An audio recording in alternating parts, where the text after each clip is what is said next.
All right, well, good afternoon.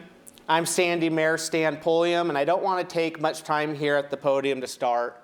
I'd like to thank Yvonne Hall, and I'd like to ask her to come up to the podium to say a few words why she's here today. Yvonne reached out to me as mayor of a nearby town because of the actions of Governor Kate Brown and how they're greatly impacting her life. Yvonne, please go ahead. Thank you. Good afternoon. My name is Yvonne Hall. In 1999, my niece Ashley Carlson was taken from us. She was only 7 years old. She was murdered in cold blood by her neighbor, Patrick Lee Harned. In 2000, Patrick was convicted of the murder and was sentenced to life without parole.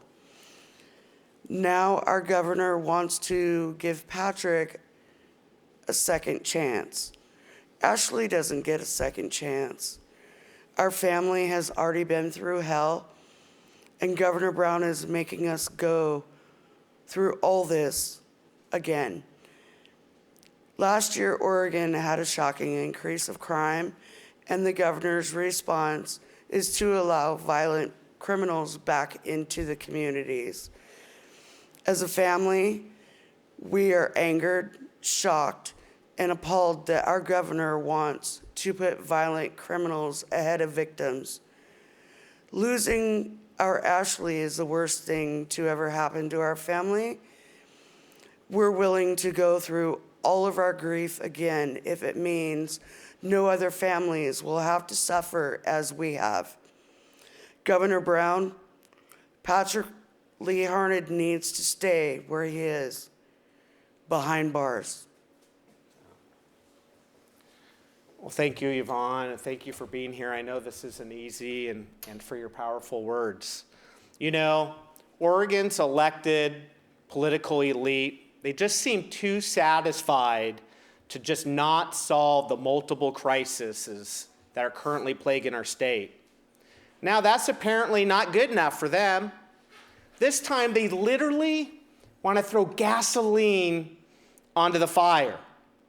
In a world here in Oregon where it takes literally over 15 minutes to get someone on the phone when you call 911, Governor Kate Brown is now deciding that the best policy is to focus her efforts on actually releasing numerous violent criminals from prison and putting them back onto our streets.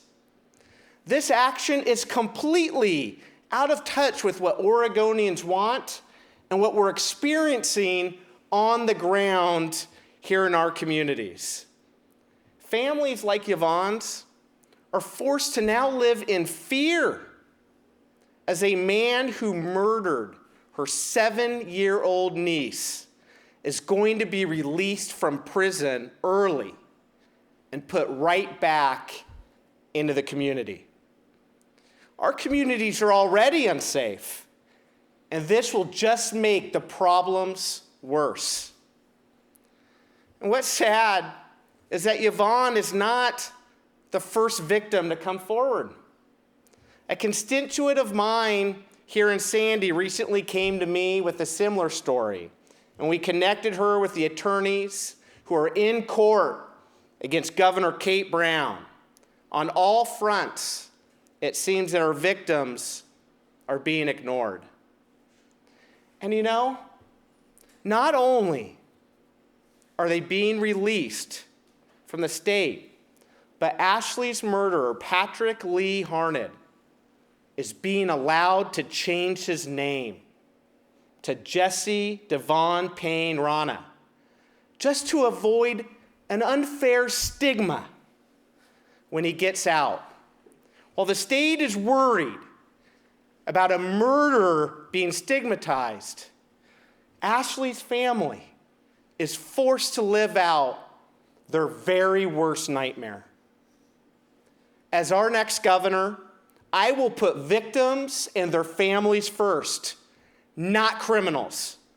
We will ensure that violent offenders are charged and held accountable for their actions. We're going to triple the size of the state police. And we're going to support our local police departments and local law enforcement as they clean up our streets. And once these violent criminals are in prison and behind bars, they're going to stay there.